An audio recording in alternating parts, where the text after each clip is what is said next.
Bisa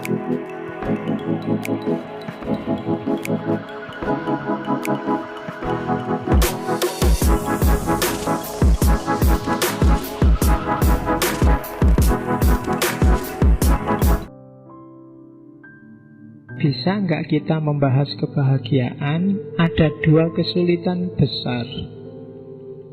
Yang pertama, problem of pursuit. Jadi problem nyari. Jadi kebahagiaan ini problematis.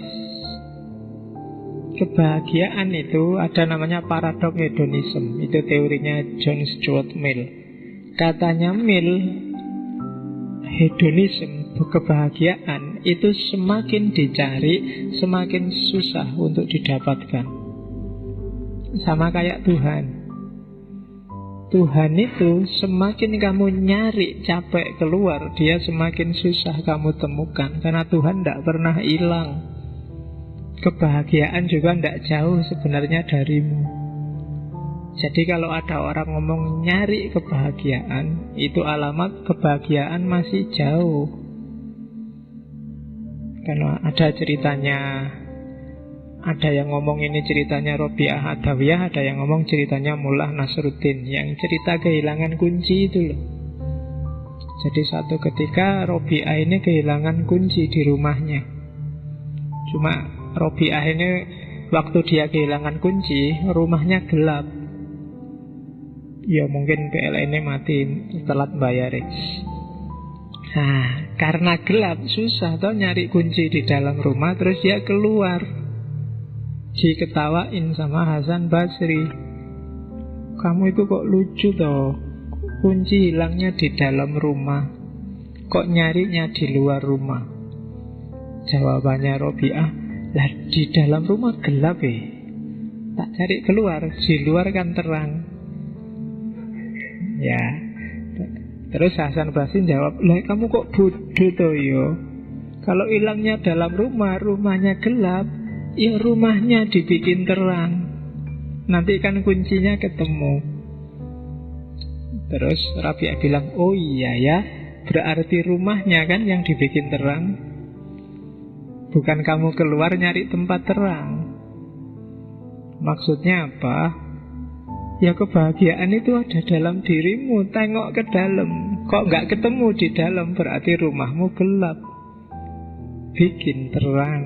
Jangan keluar nyari yang terang. Di dalam, di luar yang terang itu ndak ketemu kunci kamu.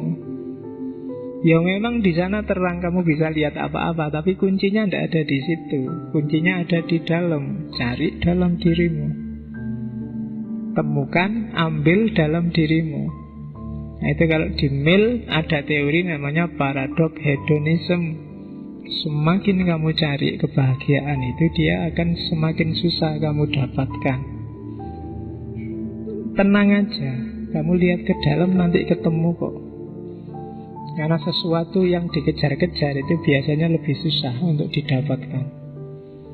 Nah itu agak paradok memang. Silahkan kamu cek sendiri dalam hidupmu. Setiap kali kamu bertekad mengejar, itu biasanya wabot untuk dapat. Saya pingin tahun ini targetnya, itu biasanya berat sekali. Seminggu ini Pak, saya pingin menyelesaikan tulisanku Pak, biasanya malah nggak jadi.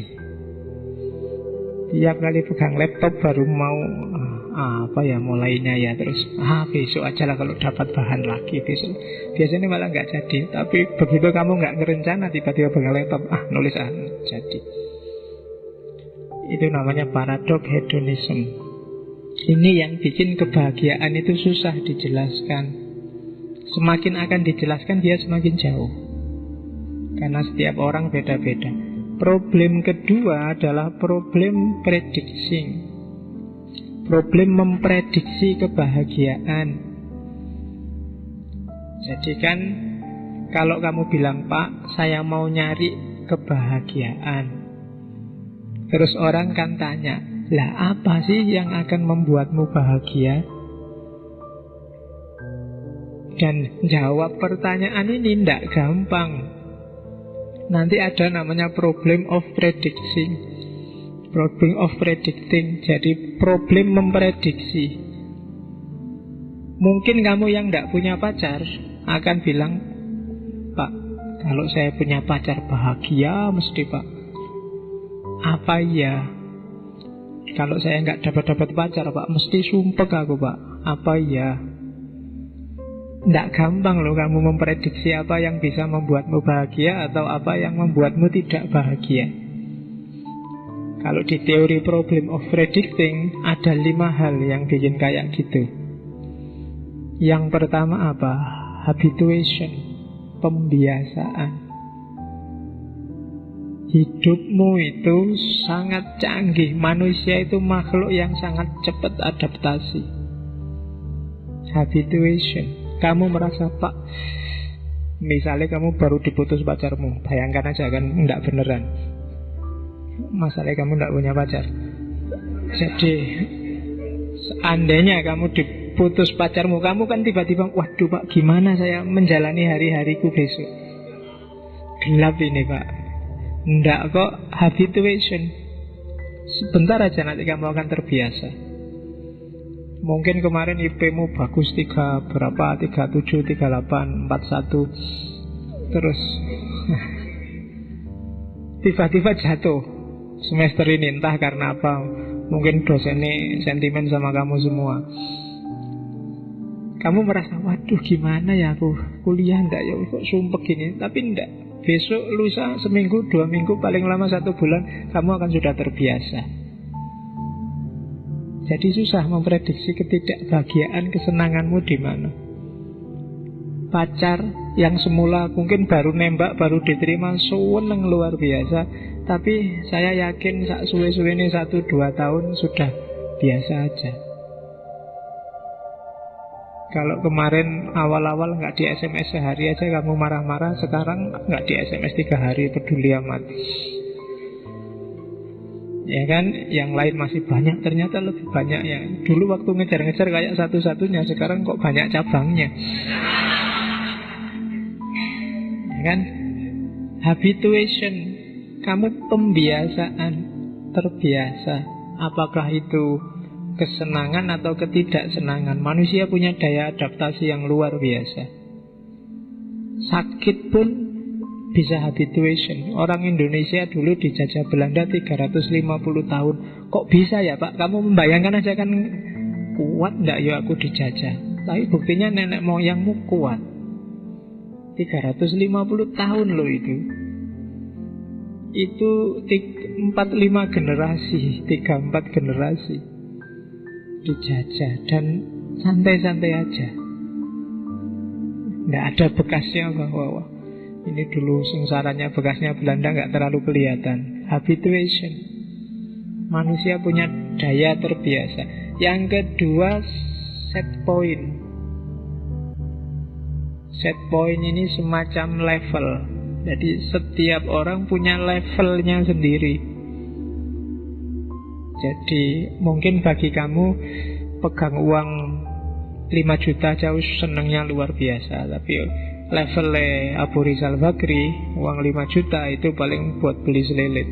Apa 5 juta paling? Ya kan nggak ada rasanya. Itu namanya set point.